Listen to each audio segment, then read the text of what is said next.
you could please make sure the aisles are nice and clear for anybody that needs to use them, that would be fantastic. Alright, my name is Brittany. I'm the interpretive staff here at Como Park, and today we are going to be looking at some of the training we do, more specifically with our pinnipeds. Now, has anybody ever heard of the word pinniped before? There you got a couple people. Who here has never ever heard of that word before? That's alright, we don't have any pinnipeds that are native to Minnesota. Now before I say pinniped too many times, let me tell you what it means. A pinniped is a fancy word for fin-footed animal. And here at Como, we are lucky enough to have 2 out of the 3 different species. So we have seals, we have 2 harbor seals, Cash and Killian. We also have 2 gray seals, Wally and Medusa. Then we have 3 California sea lions, Poppy, Subi, and Nico. Now there is a 3rd kind, which Como does not have, and I want to see if you guys can guess what it is. Give you a hint. They're really, really big, like bigger than a polar bear. They have really, really nice beards. A walrus. Didn't even need to give you the 3rd one. Alright, yes. Well, Como does not have any walruses in these waters. We do have our other pinnipeds who are just as lovely.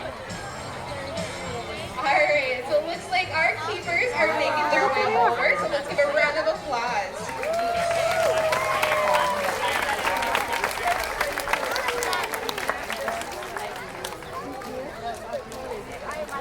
So what we are going to be seeing today is a demonstration of the training we do, demonstrated to us by Poppy. Poppy is 7 years old. She is one of our California sea lions, and she is going to do her very best today.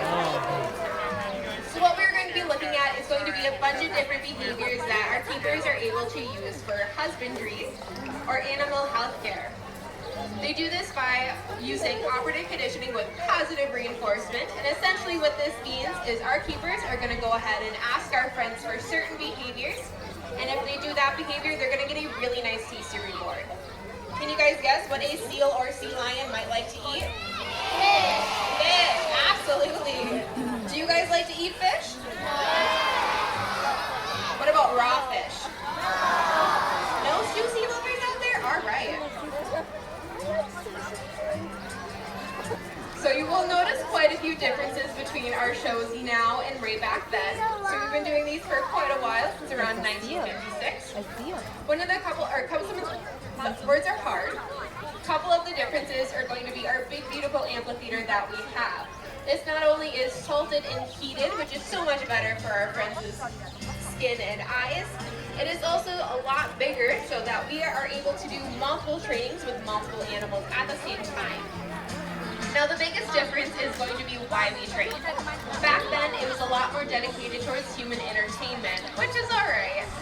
But now we are a lot more focused to making sure that our animals are getting all the benefits of this. So these behaviors have a couple of really important benefits to make sure that they stay nice and healthy. Now, does anybody really like going to the doctor? Okay, got a couple people. Could you imagine trying to go to the doctor and explain that your tummy hurts or your arm doesn't feel that great, but not being able to use your own words? That sounds pretty scary. And that's kind of where our pinnipeds are at. Poppy over here can't say if she doesn't feel good or if her arm's a little bit sore. So it's really up for our keepers to kind of advocate for them and to make sure that they're getting all the medical attention they need and to make sure that they're staying nice and healthy. So we're going to do this by a couple of different behaviors, and no training session is going to be the same. And some behaviors might seem a little bit sillier than others, but they all do have a very important meaning. Now throwing that frisbee, while it can be a fun game, it is also a great way to check on Subi was singing, on Poppy's speed, and seeing how well she is swimming. We really want to know how every single one of their muscles are moving. And another really important part is, like you and me, these guys also have annual vet appointments. And again, our vets cannot, as great as they are, they cannot explain to our friends what exactly they are doing, as we do not speak the same language. So our keepers made a really great plan to help train them so that they're able to participate in their own vet appointments. So it makes it a lot less scary for them. They're able to do things like doing body presents, so our vet can check out certain areas while they're